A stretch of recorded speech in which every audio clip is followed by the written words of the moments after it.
Hello everyone and most welcome to a lecture about proprioception. This is based vaguely on an article written by Steven M Rosen, American-Canadian philosopher, writer of scientific articles. We have mentioned him earlier in the connection with the Klein bottle and the Möbius strip.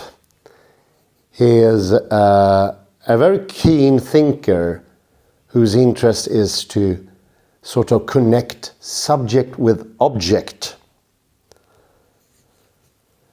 And he's using the term made by David Bohm, quantum physicist, called proprioception to describe a different way of looking at the world.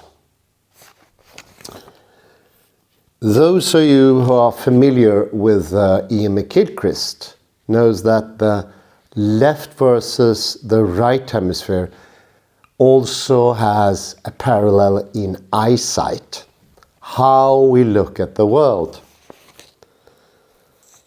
The left hemisphere take on the world is a strained one, looking for objects. The specific view. I will call it the particular view here.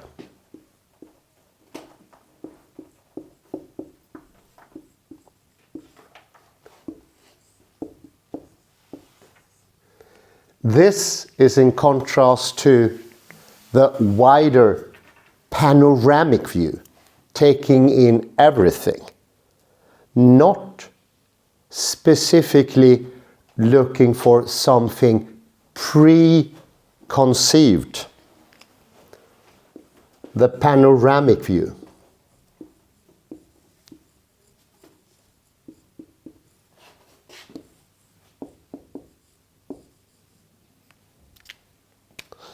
The panoramic view is also the relaxed view, because there is a certain strain connected with the object-looking eye. The object-looking eye is a greedy eye, connection to grasping. I would try to sort of make a pantomime of it. I'm greedily looking for objects, straining my neck at the same time here around the nape of your neck where it goes into the head. That strain is connected to object viewing.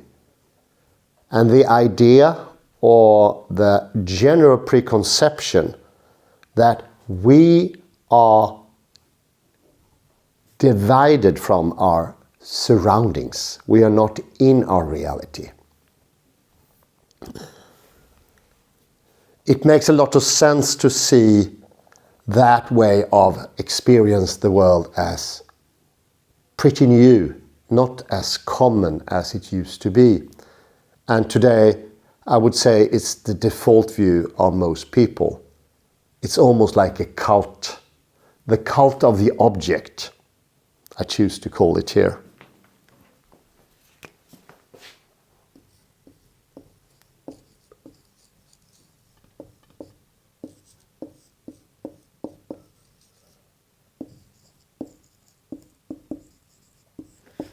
This is closely connected, of course, to Martin Heidegger's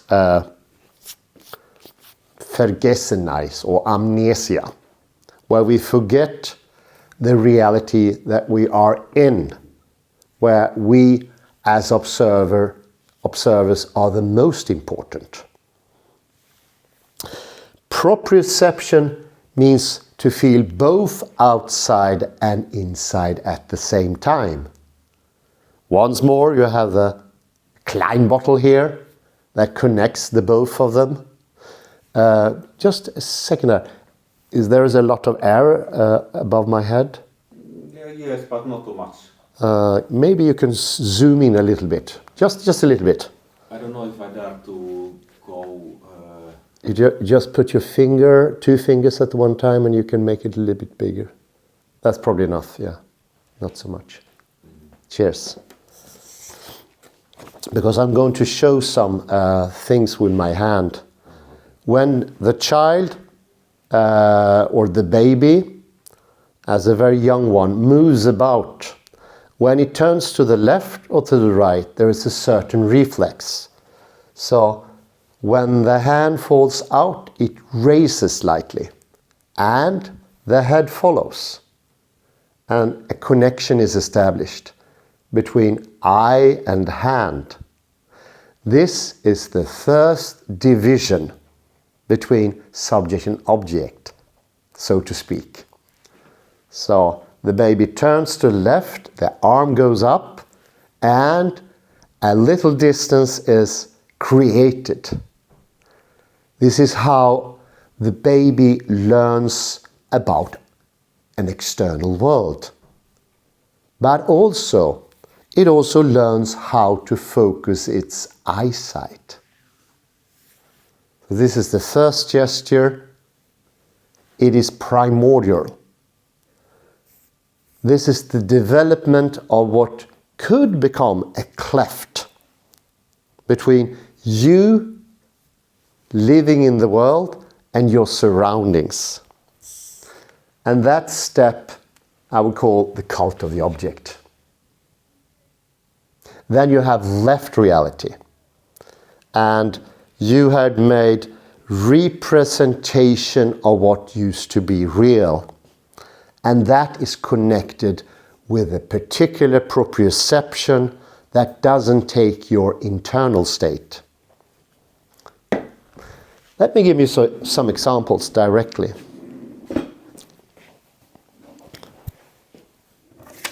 Falling into the paper, exhibit A in my proofs. Very common. You want to read something, but you're so greedy, as I mentioned before. You want to grasp the meaning of what is written in the paper. So you leave your balanced position and try to enter the paper. How do you enter it? You enter it bodily and spiritually at the same time. Don't make a division. Don't think that this is a machine that you can retrain. You need to retrain both the body and the soul at the same time. Without that, there will be no effect at all. As Ian McKilcris is saying, a particular posture is a particular way at being in the world.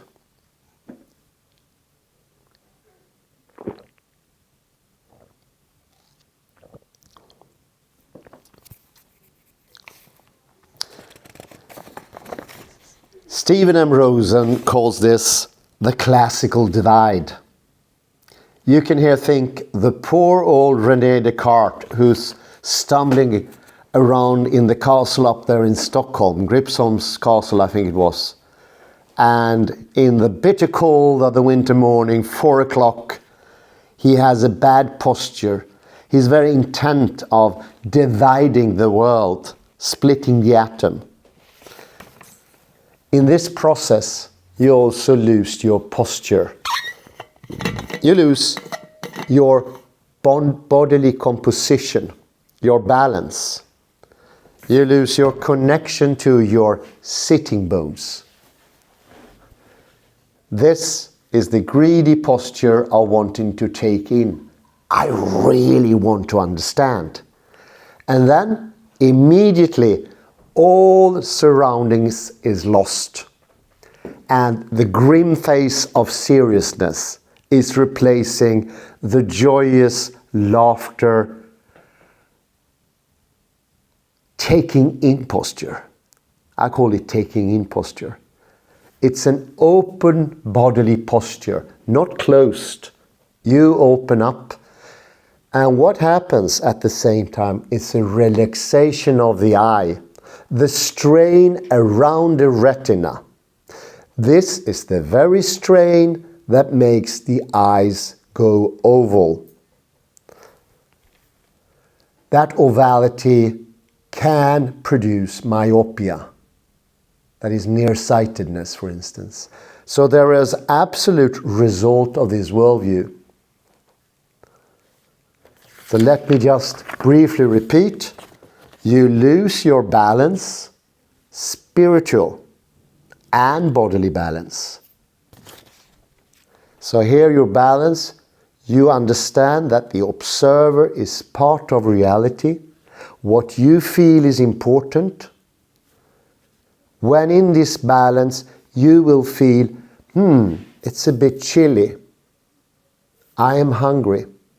I'm thirsty.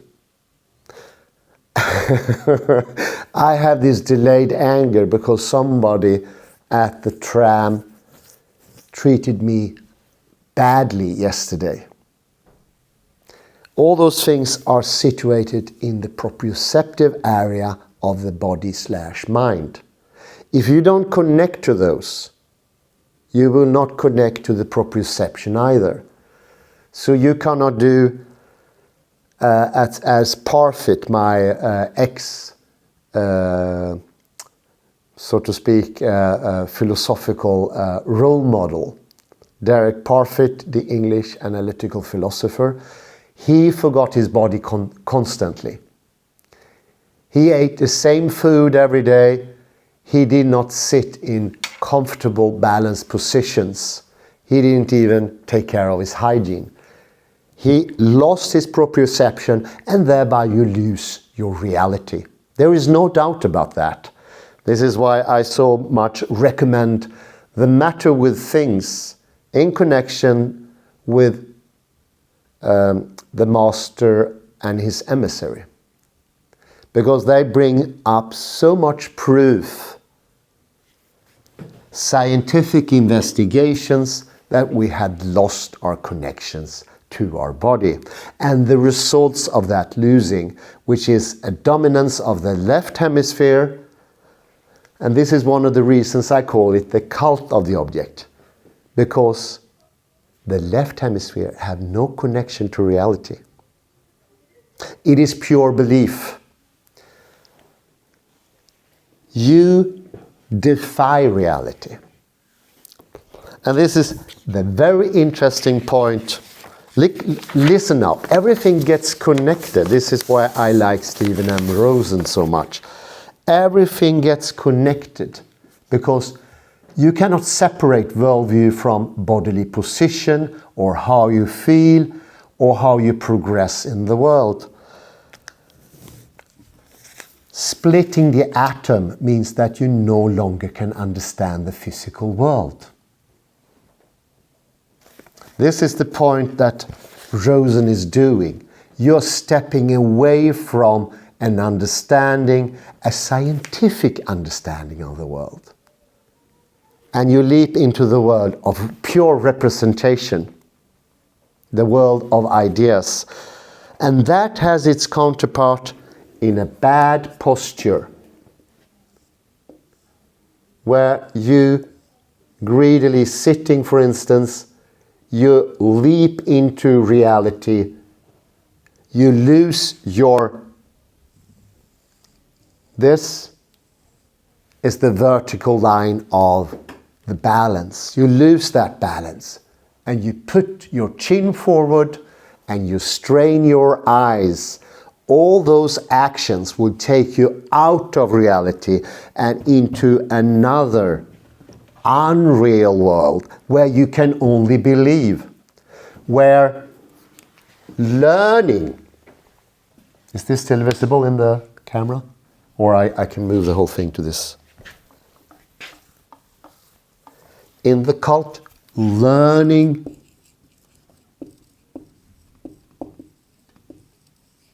understanding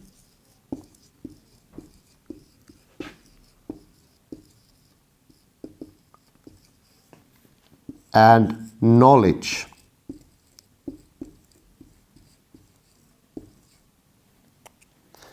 These aspects are no longer important.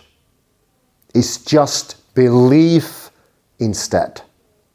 You do not learn anything more if you cut off your proprioception. If you forgot yourself, like Derek Parfit, there's no learning about an external world either. You lose both. I will not repeat the Klein bottle in this lecture, but I would just reference it. There are 4 lectures about the Klein bottle I made, and I can also recommend the writings of Steven M Rosen. But as you remember, the external, the exo, goes into the internal. And it's actually the external that produces the internal, and vice versa. Therefore, your mood, how you feel, are you thirsty, all those factors goes into every aspect of reality.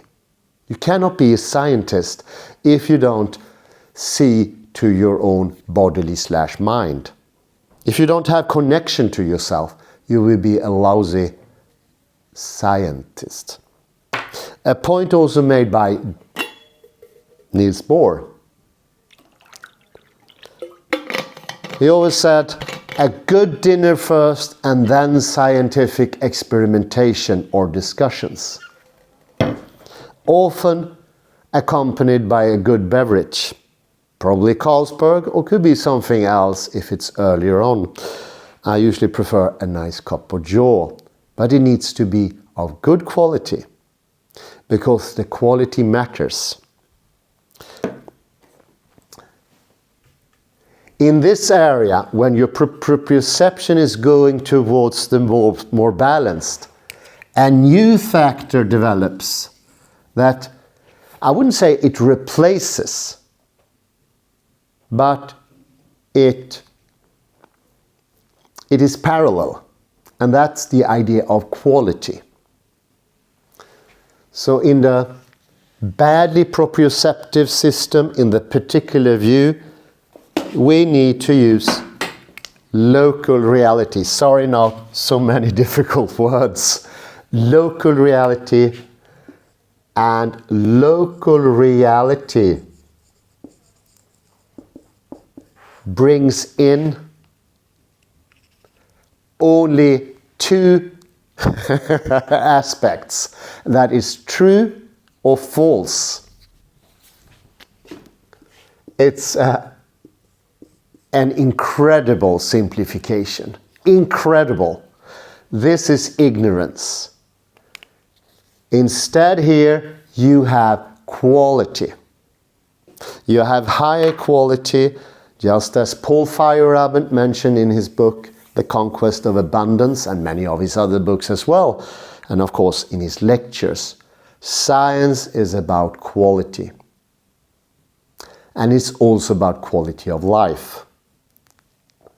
Enjoying yourself. You cannot make serious science if you are serious as a person. I mean now in the bad way, in the cult of objectivity, because it is a cult. You can only do the cult of objectivity together with others, and there needs to be an authority instead of reality, where you blindly trust someone else, or usually there is an institution or a group. No, in good proprioception, you are self-service. You are, as the philosophers or biologist Varela says, you are autopiosis. You work by yourself. You are self-supportive because you take in your inner worldview. You do not erase it. You are constantly fueling yourself with your inner reality.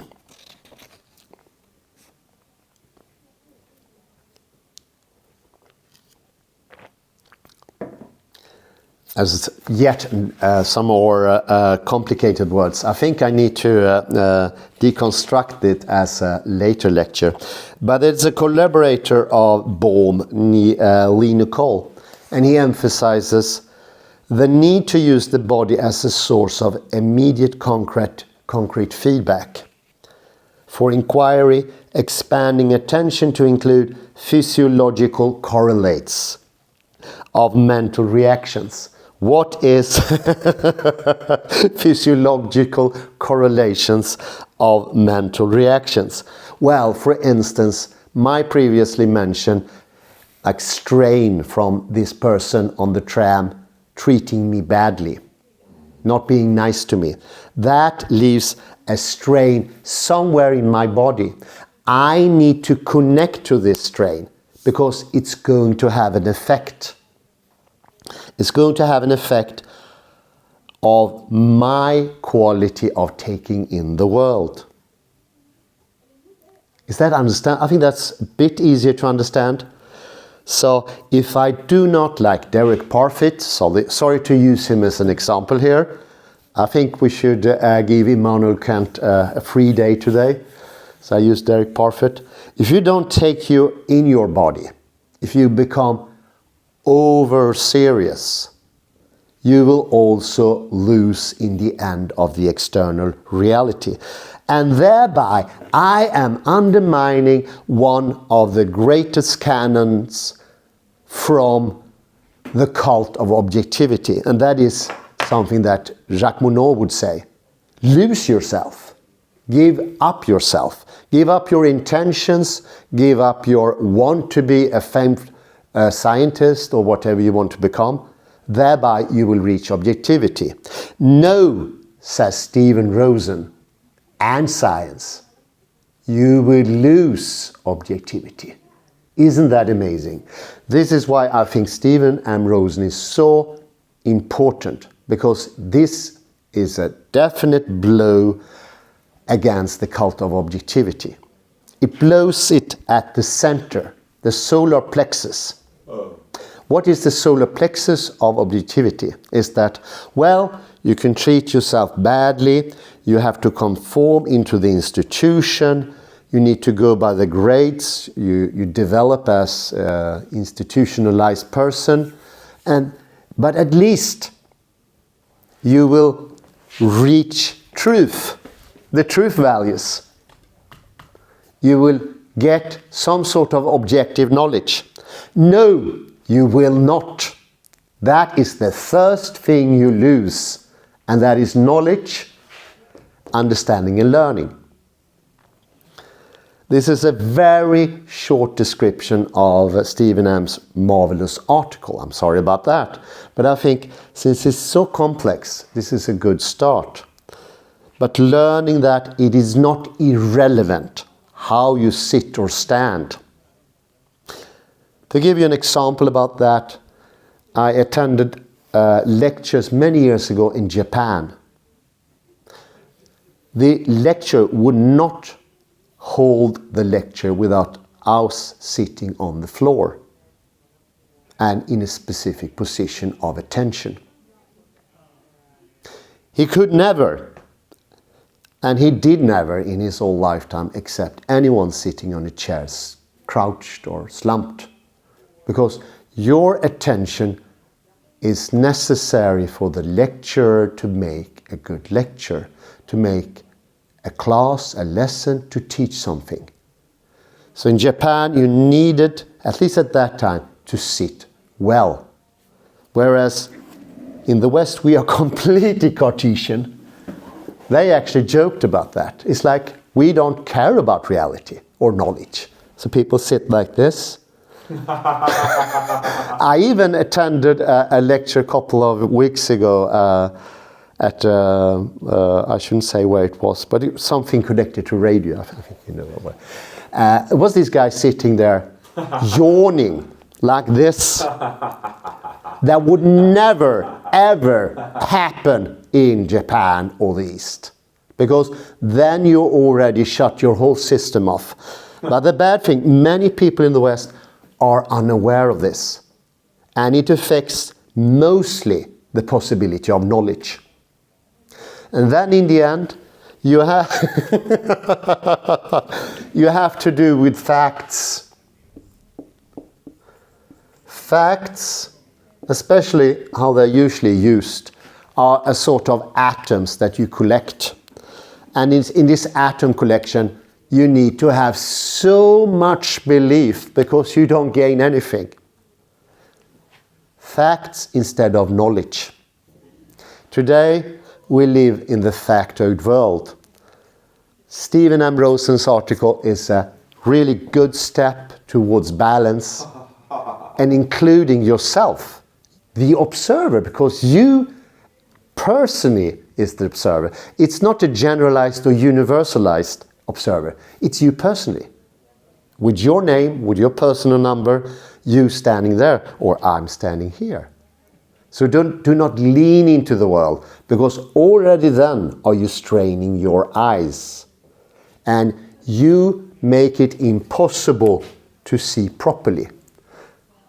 Myopia is not only about something to do with the eye globe. No, it's connected to everything.